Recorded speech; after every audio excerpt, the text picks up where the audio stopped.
Abra comigo a sua Bíblia, no primeiro livro de Reis, capítulo 3. Primeiro livro de Reis, capítulo 3, e nós vamos ler dos versículos 3 indo até o 15. Eu vou dando um breve pano de fundo. O livro de Reis, tanto o primeiro como o segundo, tanto também o livro das crônicas, é como se fossem livros, atas dos palácios. Então, os acontecidos entre os reis e os profetas eram registrados nestes livros. E são muitos os autores que escreveram esses livros da Bíblia. Primeiro Reis, segundo Reis, primeiro Crônicas, segundo Crônicas. Mas esses livros trazem princípios enormes de Deus, princípios profundos de Deus para a nossa vida. Eu quero convidá-lo a ler do capítulo 3, do versículo 3, indo até o 15. Salomão amava o Senhor andando nos preceitos de Davi, seu pai. Porém, sacrificava ainda nos altos e queimava incenso. Foi o rei a Gibeão para lá sacrificar, porque era o alto maior. Ofereceu 1000 holocaustos Salomão naquele altar. Em Gibeão apareceu o Senhor a Salomão de noite, em sonhos. Disse-lhe Deus: pede-me o que queres, para que eu te dê.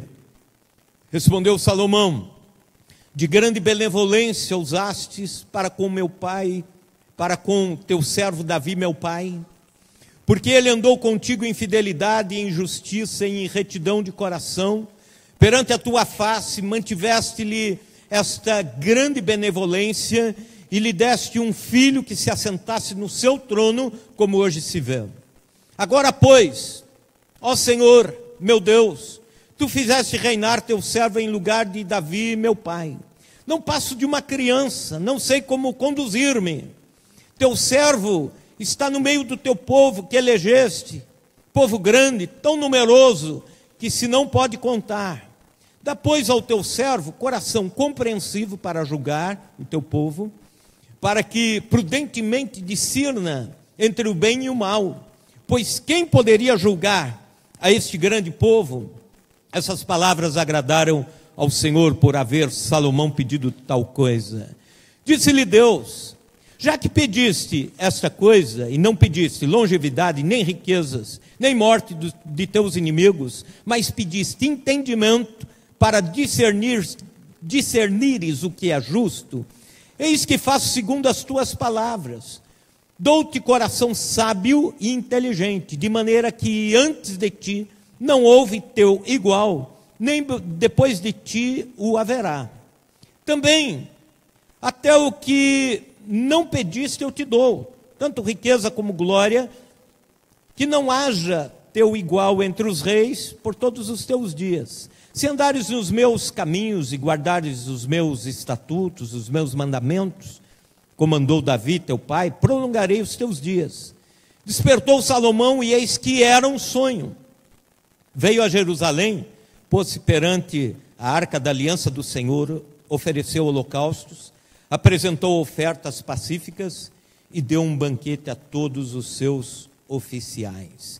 Senhor Deus, fala conosco através da tua palavra pregada, anunciada, que o Senhor nos desafie nesta noite a uma vida mais próxima do Senhor.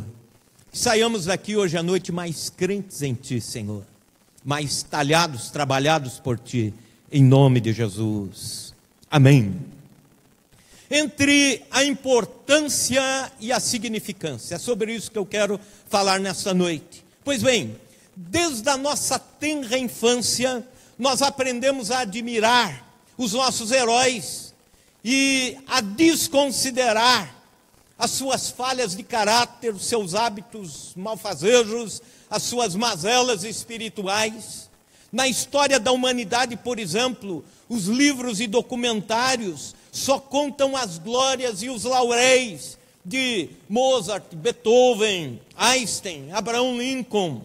A história do Brasil só registra o lado louvável de Dom Pedro I, de José Bonifácio, de José de Anchieta, de Castro Alves, de Edson Arantes Nascimento, Pelé, mas omite o lado obscuro das suas histórias.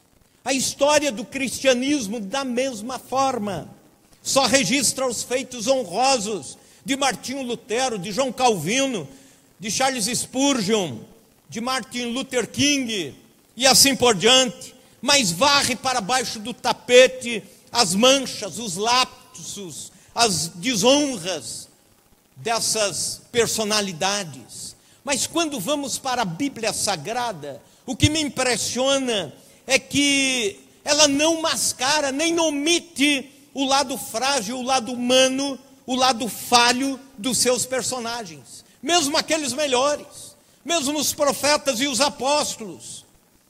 Mas como estamos tão acostumados e habituados, e tão doutrinados a ver todas as narrativas apenas pelas lentes do bem, do triunfalismo, temos a tendência apenas a filtrar os bons exemplos para nós. Acontece que tanto o lado positivo como o lado negativo dos heróis da Bíblia nos ensinam. E quando nos aproximamos da vida de Salomão, nós devemos observá-lo pelos dois aspectos, positivo e negativo. O aspecto que ele teve da busca pela importância, queria ele ser importante, e aí é que ele se atrapalha, é esse o seu lado ruim. E o aspecto da sua busca depois pela significância, e aí o lado bom. E quando olhamos o lado ruim de Salomão, nós separamos algumas lições da vida dele. A primeira lição: cuidado com a busca pela importância. A razão e ética podem sim andar divorciadas. Alguém pode ser munido de intelectualidade, de boa reflexão, de sagacidade, de inteligência, mas ter os seus valores éticos nulos, sem nenhuma ética, sem nenhuma moral. E Salomão recebeu de Deus, veja bem, parece uma antagonia, a gente vê isso com estranheza. Ele recebeu um coração sábio e inteligente. Veja, versículo 12. E eis que faço segundo as tuas palavras, dou-te coração sábio e inteligente, de maneira que antes de ti não houve teu igual. Em outras palavras, até o momento era o homem mais sábio e mais inteligente, e depois de ti, nem depois de ti o haverá. Então, em toda a face da terra, em toda a história, entre todas as pessoas que passaram pelo planeta Terra, não houve alguém mais inteligente que Salomão. Ele teve discernimento para julgar uma nação inteira. Mas veja o outro lado: mesmo sendo sábio, mesmo sendo inteligente, mesmo tendo discernimento, sabe como foi a vida de Salomão? Ele ofereceu sacrifícios a deuses estranhos. Ele continuou com um pé servindo a Deus, tentando ser, pelo menos aparentando legitimidade, e outro pé na idolatria. Nessa busca pela importância, ele casou-se ou amigou-se com 1000 mulheres. Ele chegou ao cúmulo de sacrificar seus filhos aos deuses pagãos, queimando seus próprios filhos. E estamos falando do homem mais inteligente e sábio que já pisou nesta terra. Então, cuidado. Razão e ética podem sim andar divorciadas. Não devemos nunca nos iludir crendo que se a gente fizer um curso a mais, já ganhamos um ponto lá no céu, já temos um crédito a mais, um diploma a mais, e sim, vamos estar de bem com Deus. Isso não nos fará mais éticos ou mais santos. Todos nós precisamos, e quem diz isso é o pastor Ricardo Gondim, no seu livro Artesãos de uma Nova História, um livro que recomendo aos irmãos lerem. Ele diz o seguinte: todos nós precisamos encontrar o caminho entre a biblioteca e a sala de oração. Todos nós precisamos encontrar o caminho entre o conhecimento e a graça. Todos nós precisamos encontrar o caminho entre o raciocínio e o coração quebrantado. Caso contrário, estaremos entre aqueles que Paulo fala em 2 Timóteo 3,7, que nos últimos dias haveria homens que aprenderiam sempre e jamais chegariam ao conhecimento da verdade. Segunda lição, cuidado com a busca pela importância. O espírito empreendedor pode degenerar em megalomania. Salomão foi uma daquelas personagens cujos feitos foram descritos somente no superlativo. Ele era o melhor em tudo, o melhor do mundo. Lembram daquele quadro? Era ele. Ele construiu muros para as cidades, fortalecendo as cidades, alargou as fronteiras de Israel, construiu um suntuoso e glamouroso palácio, construiu o templo que levava o seu nome, o Templo de Salomão, que era uma das maravilhas do mundo antigo. Tudo na vida de Salomão era macro, era grande, era o maior, era o melhor. Inclusive, quando ele começa a pecar, o pecado dele também vai tão fundo, que ele não consegue ter controle nisso. E acaba sendo também um grande pecador. Na ânsia pelo maior, ele exauriu os cofres da nação. Na ânsia por construir o maior, fazer o melhor, o mais caro, ele dilapidou as finanças de Israel. E a megalomania desdobrou-se em obras faraônicas, que se desdobrou em altos custos, que se desdobrou em aumento de impostos para o povo, e que se desdobrou em divisão do reino após a sua morte. Esse episódio na vida de Salomão nos ensina que precisamos aprender a dizer a palavra basta. Salomão não sabia falar isso. Riqueza, mais riqueza, mais riqueza, mais, não basta. Ele nunca parava. É o anseio de quem tem esta fraqueza da megalomania, de querer sempre mais. Um dos conceitos da lei do sábado na Bíblia Sagrada é justamente esse conceito de dizer basta. Na aceleração da vida, você um dia na semana pisa no freio e diz basta, eu tenho que cuidar da minha saúde, da vida espiritual. Na busca pela provisão, nós aceleramos e aceleramos e aceleramos, e chega um momento que a gente tem que dizer basta. Na correria, na ânsia do ter, queremos mais e mais e mais. Chega um momento que a gente tem que pisar no freio e dizer basta. Está na hora de parar, de refletir. Será que já não é o bastante?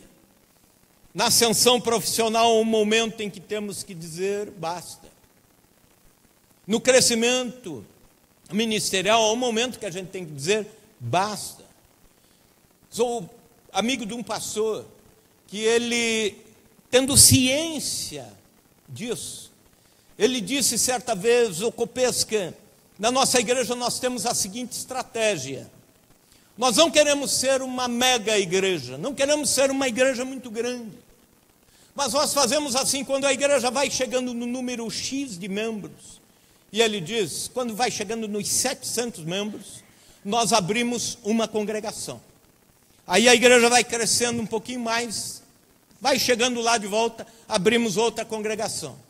Outra, depois outra, dando espaço para que os pastores trabalhem, a igreja cresça, se expanda desta forma. É de uma forma inteligente dizer basta. É de uma forma inteligente dizer, o reino de Deus pode crescer, mas não quero que esse crescimento signifique algum orgulho próprio. Um megalomaníaco nunca vai dizer basta. Mas também nós temos que, ao longo da vida, valorizar pequenas inserções da vida, pequenas dádivas de Deus. A vida não é feita só de coisas grandes, grandiosas, poderosas, maravilhosas. É por isso que o salmista diz, num dos salmos, Senhor, não é soberbo o meu coração, e nem ando à procura de coisas maravilhosas demais para mim. Por vezes na vida nós temos que também nos contentar com, não só com o sobrenatural, mas com o natural da vida, a naturalidade da vida, o dia a dia. Isso nos faz fugir da megalomania. O empreendedorismo é algo natural, todos nós precisamos ter, todos nós precisamos sonhar, idealizar, mas saber o momento de dizer basta. E Salomão não sabia. Terceira lição: cuidado com a busca pela importância. Prosperidade não é sinal da aprovação de Deus.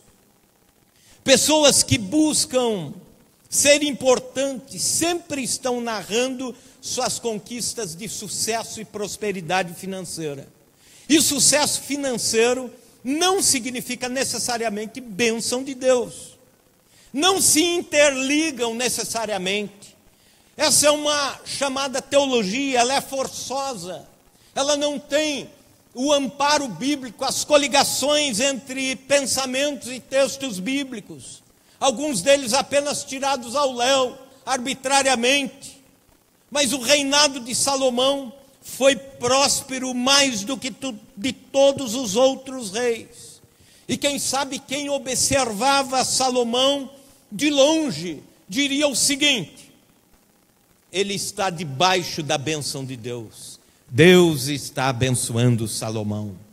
Aí aproximava-se e iria ver exatamente o contrário, de que esse homem estava na rota da queda, estava na trilha do desvio, estava na estrada do erro. Um dos sinais de fé é a abnegação, é a resiliência de dizer: Senhor, dirige a minha vida.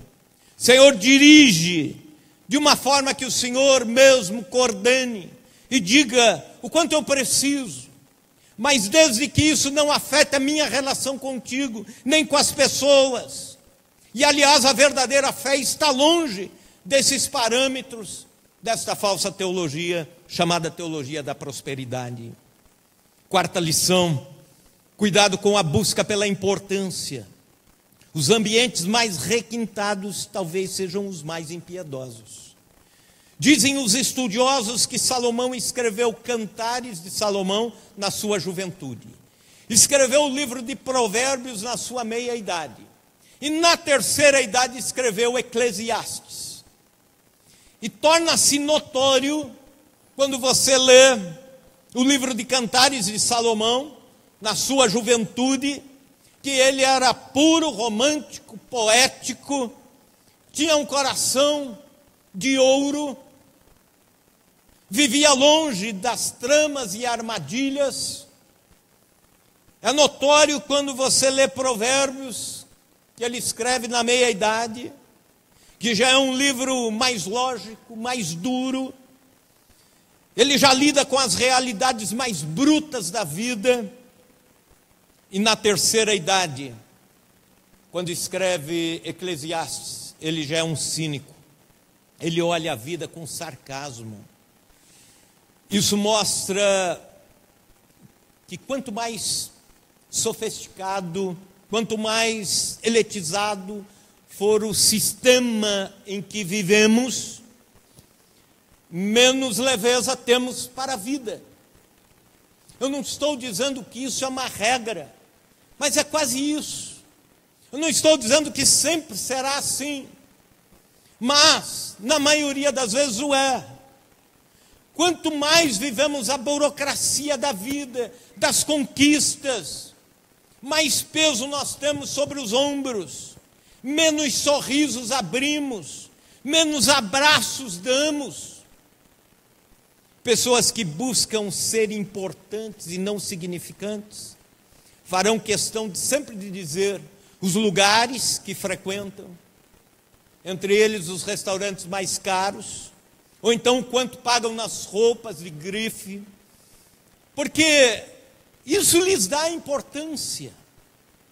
Por isso que o desafio da igreja é ser simples, é ser acolhedora, é ser afável, é ser amável, é acolher, é estender os braços, Por isso que o desafio do pastorado ou da liderança da igreja é ser simples, é ser de coração para coração, é ser descomplicado. Aliás, nós vivemos num mundo tão complicado. Daquela porta para fora, a vida é tão complicada. Tão complicada. Para que fazê-la complicada da porta para dentro?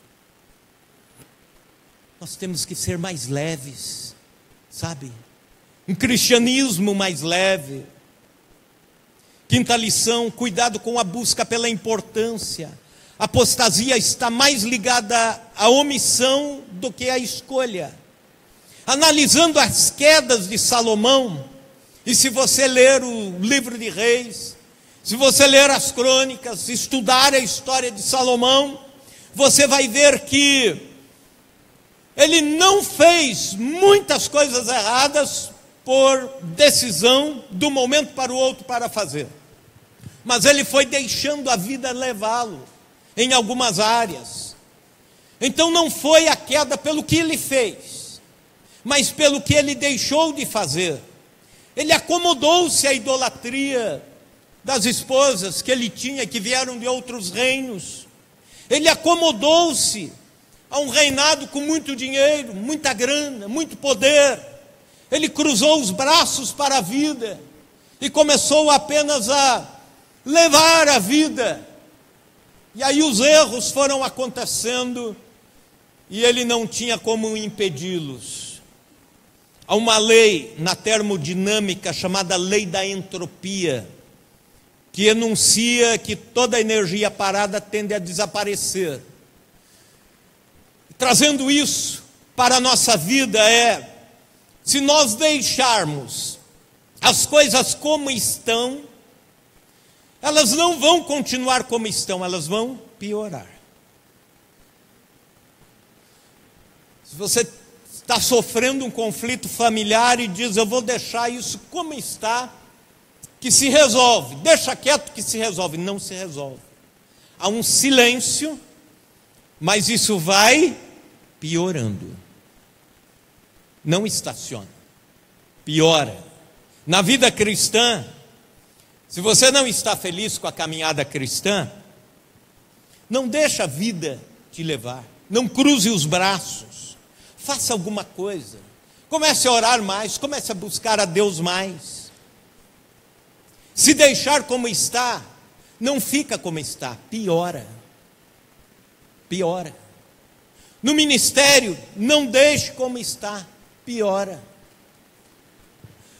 Mas quando Salomão, em alguns lances da sua vida, buscou a significância e não a importância, aí então nós encontramos algumas orientações, que algumas delas o próprio texto que lemos nos traz. A primeira orientação: para quem busca significância, permita que seus sonhos sejam compatíveis com a sua vida. Veja comigo o versículo 5. Em Gibeão apareceu o Senhor a Salomão de noite em sonhos, e disse-lhe Deus, pede-me o que queres para que eu te dê. Aí o versículo 9.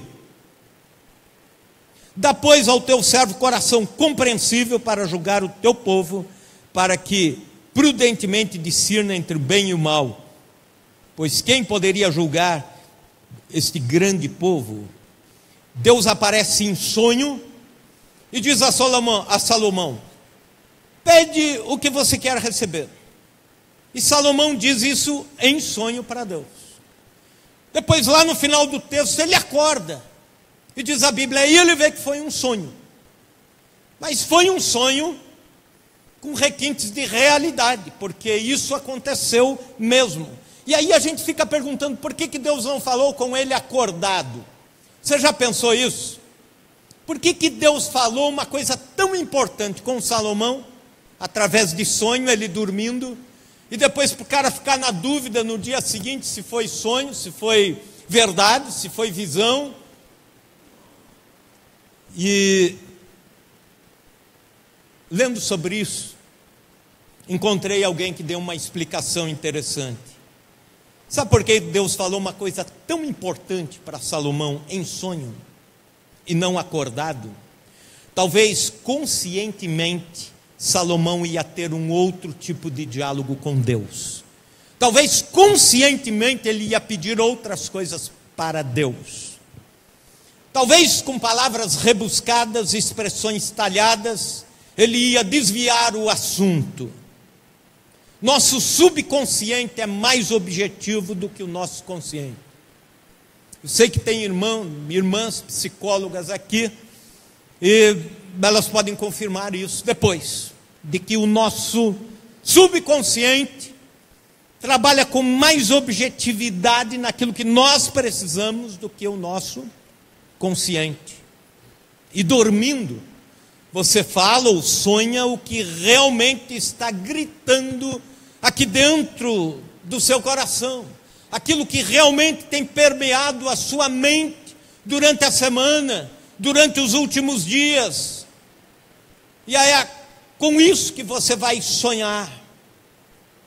Mas nós, quando olhamos para a vida de Salomão e para esse episódio, nós somos desafiados a falar com Deus e orar a Deus sobre as realidades mais profundas da nossa vida. Não esperar que o sonho seja dormindo e que Deus apareça, mas acordados mesmos, nós devemos falar para Deus o que nós mais precisamos. É sabedoria, sabedoria para a vida. Senhor, é isso que eu preciso. Senhor, eu preciso de uma vida mais autêntica contigo. É isso que eu preciso, Senhor, me ajuda. Será que nas nossas orações nós falamos para Deus apenas o que é consciente? Ou aquilo que realmente precisamos e está lá no profundo do coração? Esses dias eu ouvi um pregador dizer, e achei engraçado a ilustração. Ele disse que tem crente que ora igual aqueles contratos que a gente vê no computador quando vai baixar um programa. Aparece aquele contrato enorme assim, você vai rolando a tela e diz: eu não tenho paciência para ler isso. Você vai lá no fim e clica aceito, concordo, pronto. Aí você ora uma oração genérica e diz para Deus, clica lá no fim, amém. Achamos que enganamos Deus desta forma. Será que nós oramos pedindo coisas que vão glorificar a Deus realmente? Ou apenas porque queremos importância e status? Será que oramos a Deus pedindo um avivamento espiritual, mas no subconsciente queremos um avivamento aqui, para nós aqui da Terceira IPI? Quem escreve sobre isso é o evangelista A.W. Tozer, e ele tem uma frase fantástica. Ele diz assim: o que mais impede os avivamentos de hoje é que, na verdade, nós não queremos avivamento, nós queremos avivamento aqui para a nossa igreja. E os pastores oram a Deus: Senhor, aviva a nação, mas estão no profundo do coração dizendo: eu quero um avivamento para a minha igreja, porque isso vai fazer bem para o meu ego. Será que oramos pela manifestação da glória de Deus, mas no subconsciente queremos a nossa glória? Nós temos que fazer uma varredura no profundo do coração, como Deus fez com Salomão. Permita que seus sonhos sejam compatíveis com a sua vida. Segunda orientação, para quem busca significância, enxergue Deus na história da sua vida. Veja comigo o versículo 6. Salomão falando com Deus diz: respondeu Salomão: de grande benevolência usaste para com teu servo Davi, meu pai, porque ele andou contigo em fidelidade, em justiça, em retidão de coração perante a tua face. Mantiveste-lhes esta grande benevolência e lhe deste um filho que se assentasse no seu trono, como hoje se vê. Salomão conseguiu enxergar a mão de Deus em todo o tecido da sua vida. Deus tecendo cada área da sua existência, Deus usando até mesmo as tragédias daquela família de Davi, para que no final Salomão dissesse: Senhor, eu te glorifico, foi o Senhor que fez. Salomão, não sei se você se lembra disso, era filho de Davi com Batseba. E quem era Batseba? Aquela mulher adúltera, e manchou a honra de Davi, colocou o reinado em risco. E ele não era nem o primeiro filho do relacionamento, não era nem o primogênito, ele era o segundo. Até pela lógica da família, da sequência da família, ele não subiria ao reinado. Mas ele olha para a sua história e diz: foi Deus, foi o Senhor. Sabe, você é o que é por causa da graça de Deus. Aleluia. Deus fez você assim. Glorifique a Deus. Se parte das histórias da sua vida foram truculentas, agradeça a Deus porque você chegou onde chegou, levado pela mão de Deus, trazido pela mão de Deus. Celebre a sua história de vida, agradeça a Deus, seja grato pelo agir de Deus, seja grato pelo agir de Deus desde que sua mãe concebeu você, e você começou como um ser humano, os primeiros dias no ventre da sua mãe. Deus já estava lá, Deus já estava planejando tudo, e Deus já sabia que você seria alcançado por Ele, estaria hoje servindo a Ele. Aleluia. Terceira orientação, para quem busca significância: combine doçura com discernimento. Veja o versículo 9.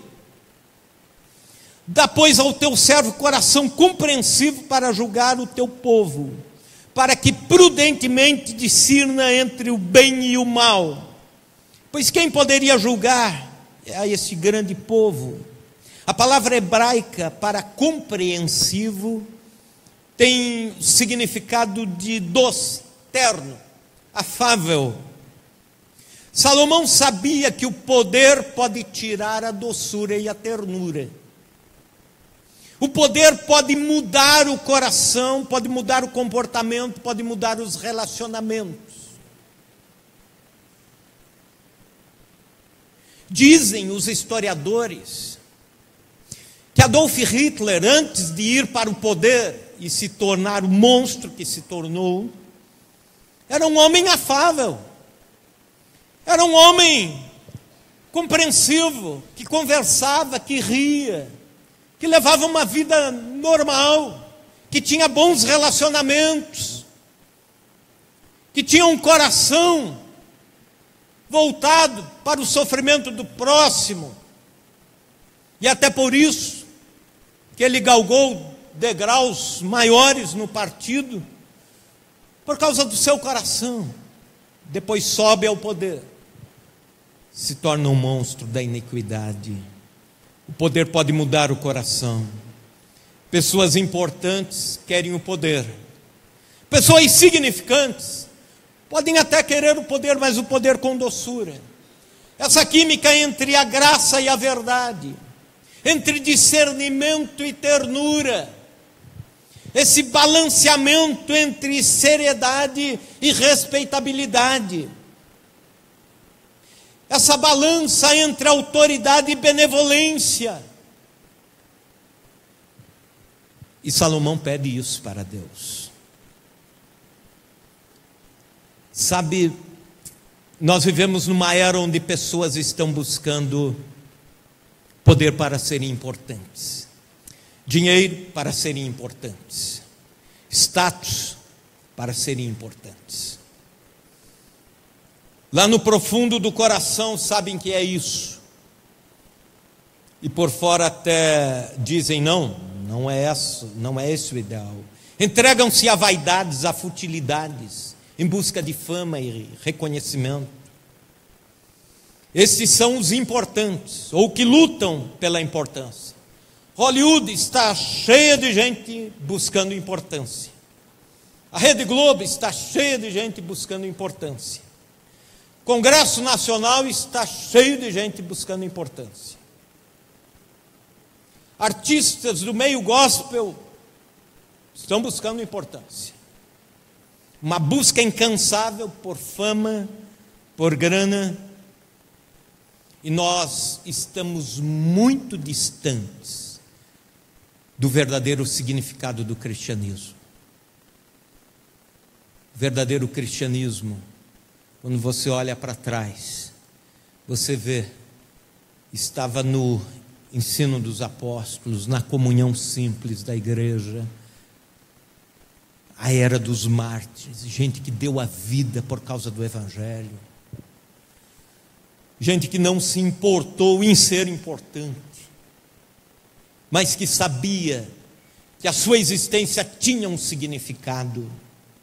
Nós precisamos formar uma geração de gente com relevância, com significado, gente que vai deixar marcas para a próxima geração e para a outra, gente que reflete Cristo. Ainda ontem, no casamento, nós estávamos numa mesa ali, rindo, conversando, brincando e lembrando disso. Pessoas aqui, irmãos mais antigos da igreja, jovens, dizendo: olha, o nosso tempo de adolescente passou, olha aí, gente casando, gente já entrando de cabeça nos ministérios da igreja, liderança e tudo mais. Sabe, é isso que nós precisamos. Isso é significância, é deixar marcas, é deixar legado de vida. Isso é significância. Gente que constrói legado, gente que deixa bons exemplos para a posteridade. E quando olhamos para a vida de Salomão, nós encontramos as duas faces. Isso é que é estranho demais, esquisito demais. A gente olha e diz: há um lado que a gente aprende sobre o que não ser, e há um lado que a gente aprende o que ser. E nessa noite, a partir de hoje, a nossa busca seja por significância. Seja essa a nossa vida. Permita-se falar com Deus sobre seus sonhos mais íntimos, mais secretos. Isso é significância. Enxergue Deus na história da sua vida. Isso é significância. Combine doçura com discernimento. Isso é significância. E deixe marcas nesta vida que vão abençoar a outros.